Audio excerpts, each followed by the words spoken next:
O primeiro limitador para a comunicação analógica é a potência.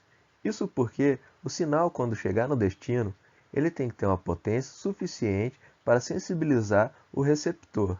Caso contrário, não será possível receber o sinal.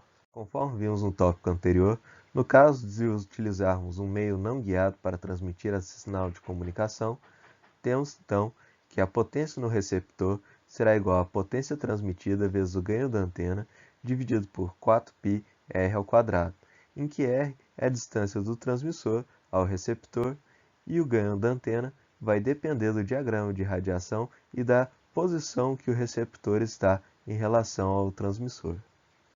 Já se estivermos utilizando um meio guiado, podemos escrever então que a tensão em determinado ponto do cabo pode ser descrito como V de x é igual a V0 vezes e elevado a gama x, em que V0 é a tensão emitida pelo transmissor e gama é uma constante complexa que é definida como α mais j beta, em que α é a nossa constante de atenuação e beta é a constante de fase. Aqui o alfa determina o quanto que o sinal irá atenuar ao longo do percurso pelo cabo. O valor de alfa vai depender dos materiais em que esse cabo é feito. Normalmente, são os materiais dielétricos que tem nos cabos que acabam ocasionando perdas do sinal.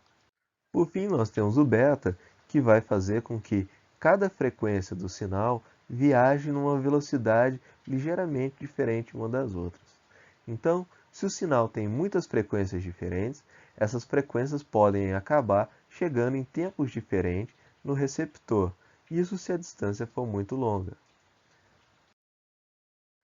Além da potência, temos também a injeção de ruído no sistema de comunicação. Independente do meio que nós estivermos utilizando para fazer a comunicação, haverá interferência devido ao ruído. O ruído poderá entrar no meio de sistema de comunicação por diversas fontes distintas.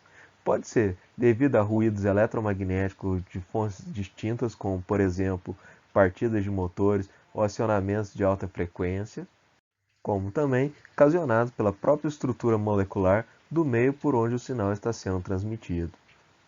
O pior ruído para um sistema de comunicação é o famoso ruído branco. Ele recebe esse nome dado uma analogia com as cores. Quando nós temos todas as cores, a sensação que nós estamos enxergando é a cor branca.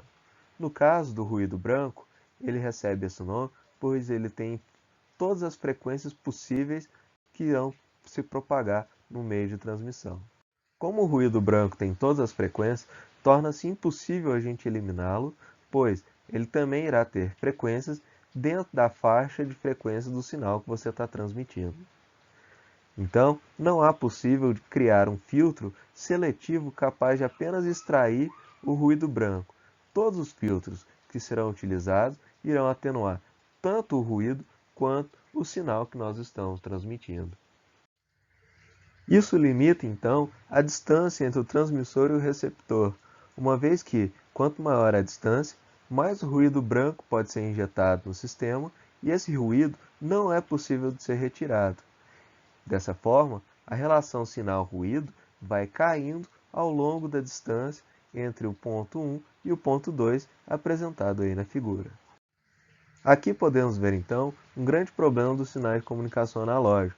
A distância a transmiti-lo não é tão grande, pois é impossível a gente retirar o ruído deles, uma vez que o ruído vai estar dentro da faixa de frequência do sinal e, como o sinal pode ter todas as amplitudes possíveis, não é possível nós distinguirmos o que é o ruído, o que é o sinal.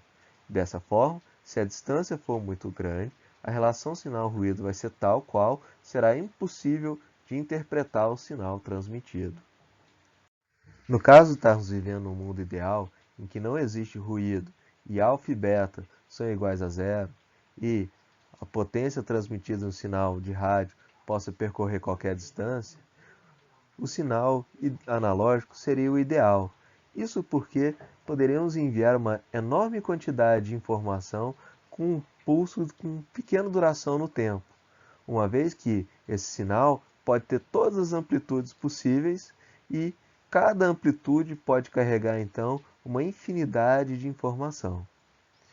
Como não vivemos no mundo ideal, Os sinais analógicos sofrem problemas com a distância serem transmitida e também interferência pelo meio enquanto está sendo transmitido esse sinal.